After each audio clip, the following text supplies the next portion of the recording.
Hey everyone, it's your girl Jassy, aka J Renee, back at it again with another video. So today we're gonna be making this gathered bust dress. I know a lot of people have been like making it and all that stuff, but thank you to this subscriber for requesting it. A lot of people on my Instagram said make more dresses, da da da. So that's what today's video is gonna be about. Before we get into the video, make sure you hit that subscribe button and turn on my post notifications so you don't miss a video. Also, like this video and comment what else you want to see. How about that? All right. So without further ado, let us get into the video. So for this dress, I'm using like this kind of satin, two types of this white satin. I know they're not the same exact color, but you know, it's gonna work out and we're gonna use that today. So we're starting with this lighter weight one. We're gonna cut out all the extra pieces that I just had left. I didn't have enough to make the one dress out of both of them. That's why I'm using two different ones. I'm just gonna iron it down first because it needed it badly. As you can see, this needed to be ironed really bad. So after we did that, we're going to lay it out and we're just going to fold it in half and use a skirt that we already have. I've used this skirt in videos before. The water bottle and scissors are there to hold down my fabric. I'm just going to cut out about 1.5 inches more than what I need. The skirt is a little big, but it's also stretchy, so I just want to have more than I need to make this skirt because the fabric that I'm using doesn't have any stretch. It doesn't give at all. We're going to use a zipper for this one, so we're just going to measure the zipper. It's about 9 inches and we didn't really need the ruler, but we're just gonna double pin where the zipper stops and then pin all the rest of the way up with the right sides together. That's what we're gonna pin on the sides and do that with both of them.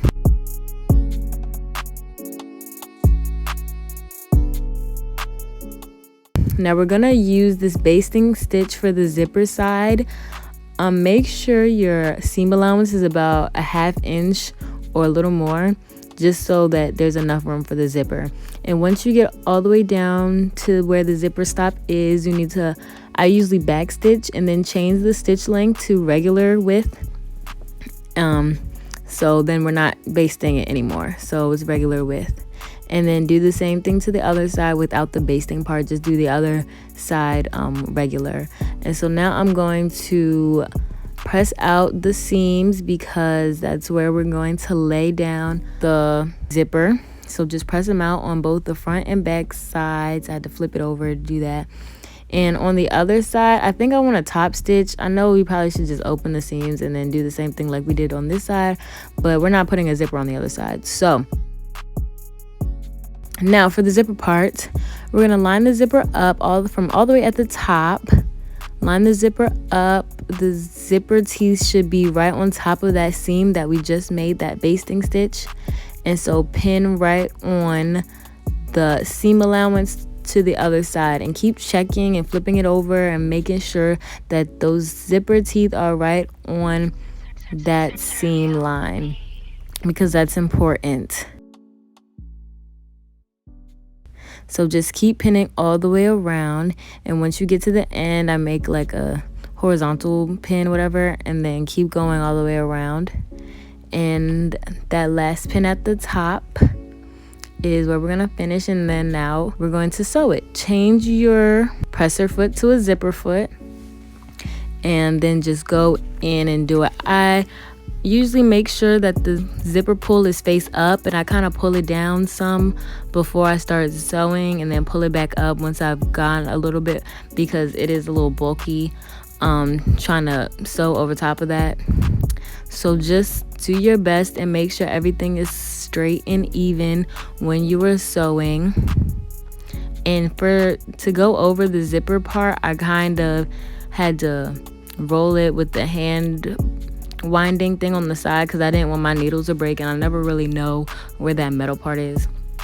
So I just keep going up on the other side to make sure everything is nice and even and in the right place.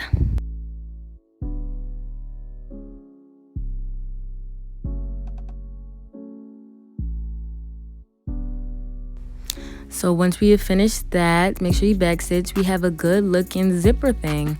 So for this seam, that basting seam that we did, take your seam ripper and just go straight through that middle seam that we don't need anymore. Really, how to use the seam ripper is take the shorter part and that goes under the stitch, and then you can really just glide through, pull all the extra threads off, and you're golden, and you should have a perfect working zipper. And so that's pretty much it for the skirt. But we have a problem. The zipper's on the side, as you can see, but the back is a little too not fitted. So we're gonna put in some darts. Get your pins, and you can do this on a mannequin, but I want to do it on myself. I have a mannequin, but it's okay.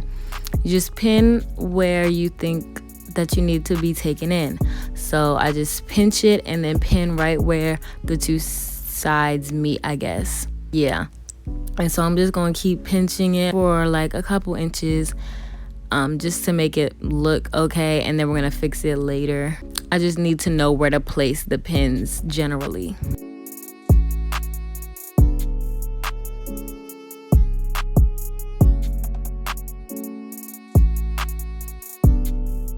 Oh, my butt look fat.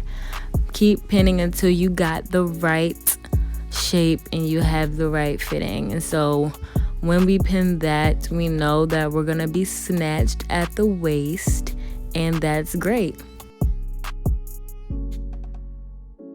So I've fixed the darts that are gonna be 4 inches each, long ways, and then like not an inch but about 3/4 of an inch wide. So now we're gonna sew those down.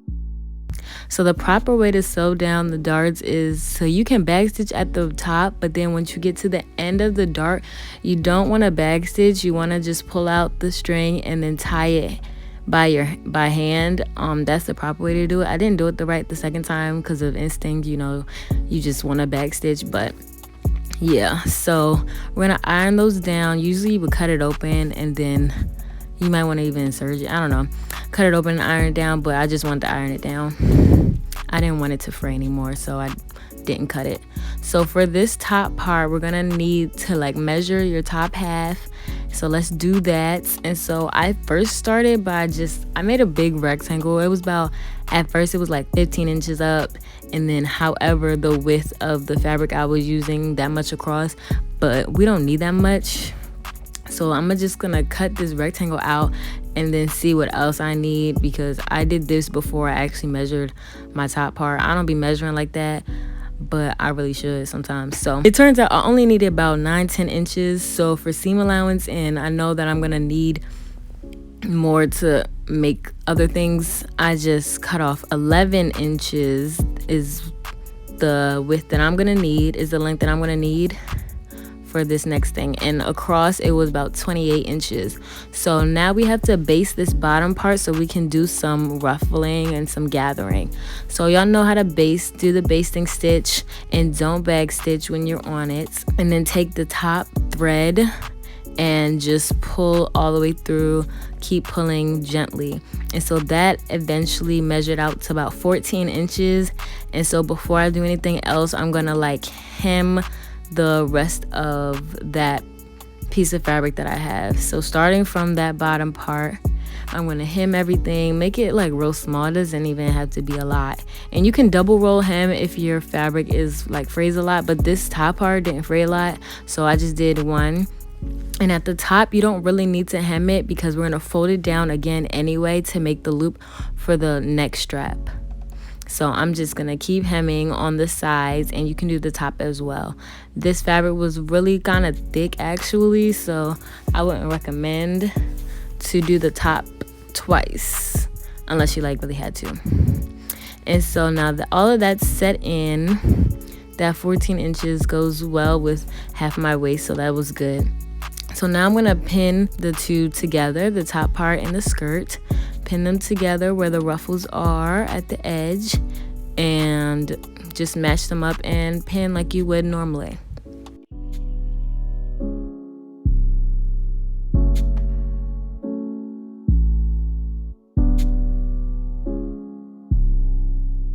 And then let's go sew that down. And so once we've sewn that down, it should look like this. And then now we're going to take that basting stitch out that we did for the ruffles. We don't need that anymore. It's gonna look tacky, so y'all gotta take that out. Be careful not to mess up the other stitch. So now we have to hem all the rest of the stuff. So what I wanna do is hem this top part of the skirt and top stitch the ruffle part to the skirt. So I don't know if that makes sense, but we're gonna double roll hem the bottom part of the skirt, as you see that I'm doing here, and then I want to top stitch that as well. So I'm going to the sewing machine, and the lighting is so bad, but I'm sewing down this hem, and then once I finish that, I'm going to top stitch the ruffle to the skirt. And I missed the part where I hemmed the bottom of the skirt, but y'all gotta remember to do that because I surely didn't record that part, but I did it anyway. And so this next part at the top of the ruffled piece, I'm gonna fold down about a half an inch maybe to make a tunnel for the strap, the neck strap. So just sew that down and it should look like this, all perfect and cool. And for the strap, make sure you iron that baby out first, and then we're gonna take like 2 pieces, long pieces. I don't know how long they were, but make them long and about 1.5 inches or to an inch width. Pin them together on the right sides at the ends. Y'all know how to make a strap. If you don't, then just watch. We are going to now sew them together at the ends, cut off that excess, and then at the top fold them inwards twice toward each other, and then sew that down. So just watch. I don't know really how to explain it, but we're gonna fold them in twice and then sew that down. So I'm just folding them in twice, so there's no raw edges or whatever. Or however you want to make your straps, you can make your straps. You can do the one thing, fold it in half, and then use a loop turner. It don't really matter.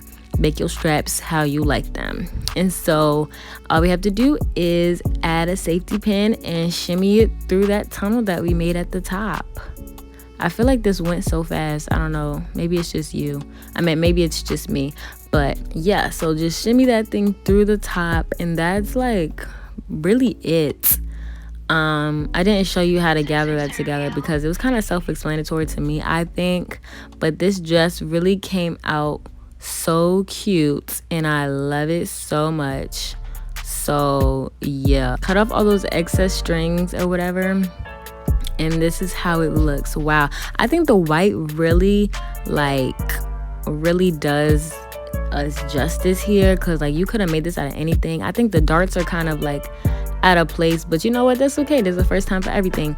But this dress was really cute. I didn't expect the skirt part to come up so much. Maybe that was my fault for using the type of skirt that I used, but this one is really cute. I love the satin look, and I just pulled together the straps at the top like so. And next time I would definitely make the top less than it was. But thank y'all for watching. I'll see y'all in my next video. Make sure you subscribe and share this video to anyone you think would love it.